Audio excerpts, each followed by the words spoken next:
Hello viewers, आज हम आपसे नई तालीमी पॉलिसी यानी NEP 202 के कुछ की हाइलाइट्स पे बात करेंगे।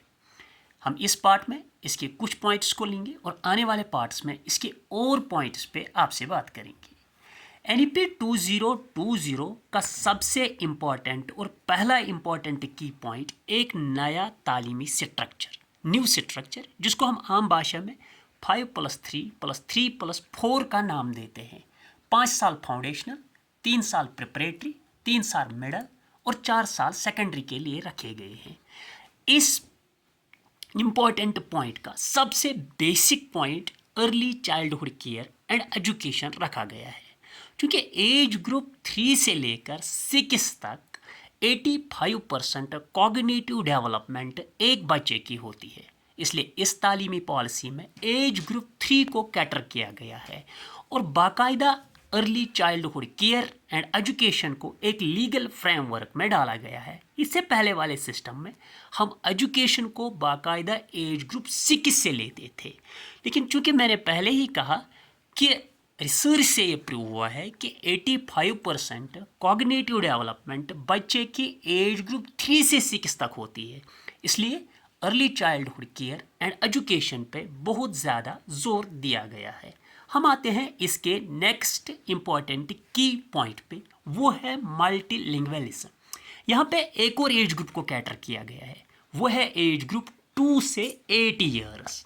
माना जाता है कि लैंग्वेजेस को पिक करने के लिए बच्चे की सबसे बेस्ट एज ग्रुप 2 से 8 तक होती है, इसलिए इस एज ग्रुप में लैंग्वेजेस को इंट्रोड्यूस किया गया है। हालांकि एम्फेसिस सबसे ज़्यादा रीजनल लैंग्वेज या मदर टंग पे दिया गया है, लेकिन साथ ही साथ हमें और लैंग्वेजेस को भी इंट्रोड्यूस करना है।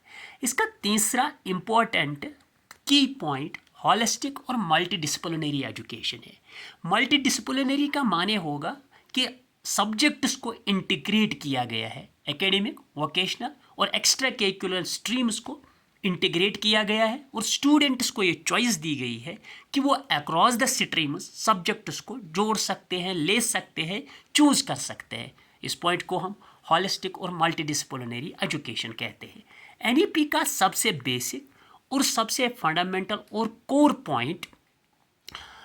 पॉइंट नेशनल करिकुलर फ्रेमवर्क है। नेशनल करिकुलर फ्रेमवर्क का माने कि हमें कंटेंट को दिन ब दिन रिड्यूस करना है और क्रिटिकल थिंकिंग और लाइफ स्किल्स पे जोर देना है।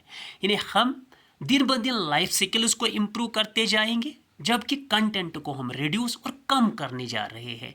हमारा फोकस क्रिटिकल थिंकिंग और लाइफ स्किल्स पे होना चाहिए। इसका एक और इम्पॉर्टेंट पॉइंट असेसमेंट रिफॉर्म्स है, क्योंकि हमारा जो तालीमी सिस्टम होता है वो रिवॉल्व होता है असेसमेंट के इर्द गिर्द। यहाँ पे असेसमेंट में एक शिफ्ट लिया गया है। शिफ्ट क्या है? रूट लर्निंग से कॉम्पिटेंसी बेस्ड असेसमेंट तक, यानी हमें बच्चे की कॉम्पिटेंसीज को अब असेस करना है और इंट्रोड्यूस एक नया कंसेप्ट है जिसको हम 360 डिग्रीज या हॉलिस्टिक रिपोर्ट कार्ड कहते हैं। हमें बच्चे की हर किसी स्किल को असेस करना है और ये देखना है कि हम हॉलिस्टिक डेवलपमेंट की ओर जा रहे हैं। और शिफ्ट हमारा है रूट लर्निंग से कॉम्पिटेंसी बेस्ड पे, स्किल्स पे। हम आने वाले पार्ट में इसके मोर पॉइंट्स पे बात करेंगे। Thank you, thanks a lot.